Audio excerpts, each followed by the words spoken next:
Hey, what's up, everybody? This is Charles Sebastian. Welcome you guys to another episode of the Dreamers Pro Show.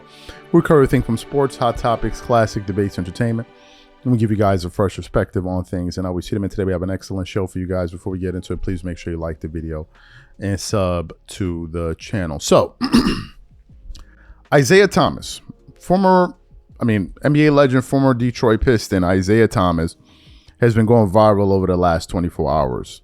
Because he got super pissed off at some footage of LeBron James doing like, I guess, his pre-game shooting or whatever it is before the Lakers played the Houston Rockets, and he was on NBA TV with Steve Smith and Jalen Rose, and they flashed the footage of LeBron working out, and Isiah Thomas absolutely lost his mind. For those of you who didn't hear his comments, I want to play for you now. Take a listen to Isiah here. Second part of our doubleheader tonight. LeBron James going to play the game like this. Shirts and skins is what they're doing tonight. I just totally 100% object to this. And if I was the GM or coach, me too. I would never let one of my players walk out on the floor looking like this. I mean, we are a professional NBA league. We ain't summer league. We ain't, you know, at the YMCA. Listen, I think coaches got to go back to suits. Absolutely. I just mean. Absolutely. You know, yeah. I just think college and pro. I just think the professionalism in our NBA league has diminished so much. And I look, I like LeBron. I'm a fan of his, so forth and so on. But to walk out on the floor before a game with no shirt on and shoot, I mean, come on, man. Where we at? What we doing? Where we at? Now, if you want to, Adam Silver, if you want to find somebody, find that. Put a fine on that. Spoken by the Hall of Famer and the greatest player in Pistons history, Isiah Thomas. Fantastic. So you heard what he had to say, right? He was pretty upset about it.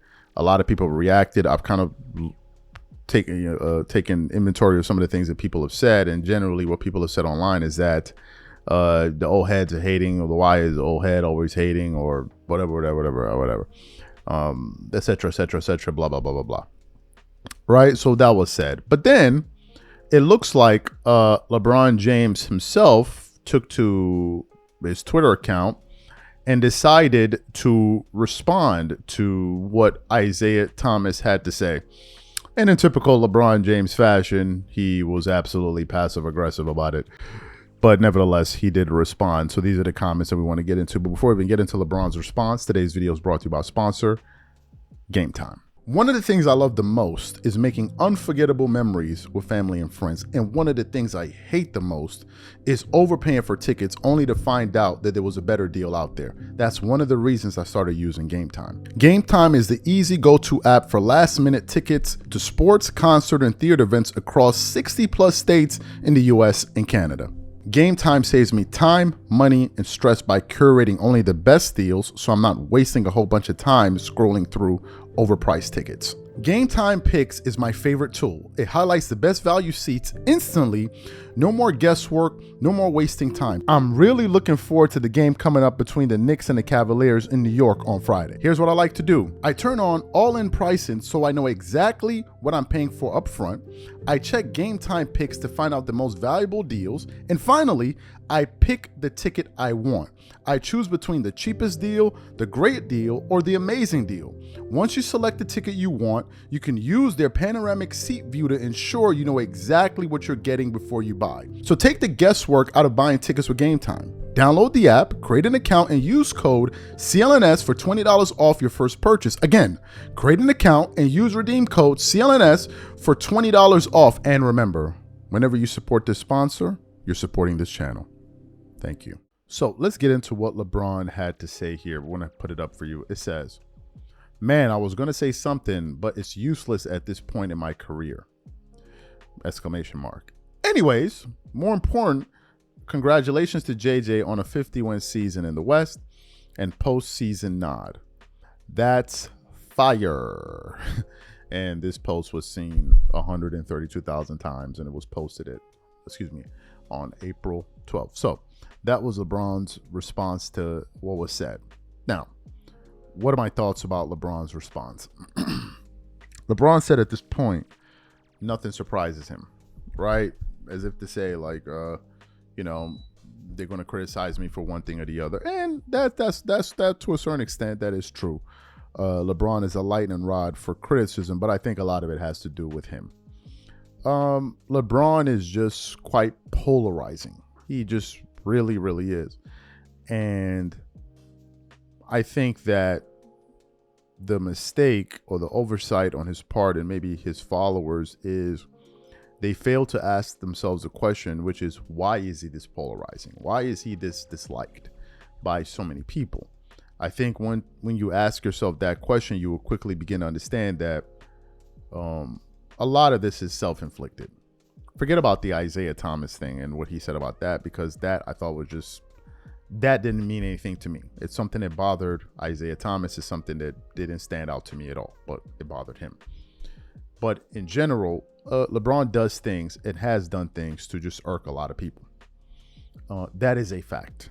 Okay, when you go out there and say you're the greatest of all time, that annoys people. When you leave an organization where your owner found out on TV, and then you go to the next team talking about not 1, not 2, not 3, not 4, not 5, that turns off a lot of people. The flopping turns off a lot of people. The narratives turns off a lot of people. Just yesterday, day before yesterday, we did a show about him trying to rewrite history on the Mind the Game podcast, talking about some damn why I don't shake players' hands in the past was because I had to rush to the back to get treatment. And then we pull up the video of him saying why the real reason why he didn't shake players' hand. Like, there's a video of him, audio of him saying it. It's like, bro, what's the purpose of all of this, right? What is the purpose of it? And then all the other things. Obviously, some people don't like him for his political views. I don't care one way or the other about LeBron's political views. They don't influence me. No athlete has ever influenced me politically anyway. So it bothers some people. I get it. Maybe some people that don't support his politics, it really bothers them, but I don't care one way or the other. I mean, LeBron can support who he wants to support or dislike who he wants to dislike. That doesn't really matter to me. Some people it does. To me, I don't really care. So you have all of those different things and all the things that he's done throughout the past with the antics and the excuse, like it's just one thing after the other, and it turns people off, right?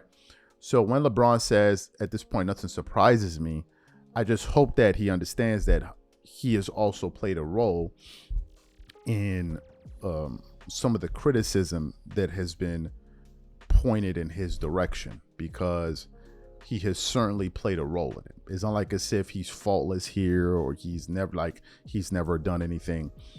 He's done things, and a lot of his supporters try to pretend like as if he hasn't, when they know in reality that he has. And look, a lot of these guys, a lot of people that you used to have respect for, at least I used to have respect for, I lost a lot of respect for them because I now can kind of see through the game. Most people out here just trying to get a bag, man. Even if he's a former NBA player, they up here trying to get a bag. And that means if they got to twerk it up, that's what they going to do. Very few players are going to really keep it real. Very, very, very, very, very few. Because, look, it's a fraternity, right? You don't want to badmouth your brethren, so to speak. So there's certain things that you're going to kind of pull back on and not really say. And I think that, look, I understand. But if that's how you're going to be, then don't get into sports media. If you know you're not ready to say what you truly believe, don't get into sports media. But if you're going to get into sports media, you got to call it like you see it. You got to call it like you see it. Otherwise, don't get into sports media. That's just because I think you do your audience a disservice because you're constantly contorting yourself and bending yourself when something is quite obvious. Instead of you just say the obvious, you now try to, whitewash it or you spray perfume on something and sanitize it when we all know that it stinks, right? And I think a lot of that goes on in media. It's a damn shame, but hey, people do what they got to do. These are my thoughts. Whatever you guys think, leave your thoughts in the comments, and we catch you on the next show. I'm out. Peace.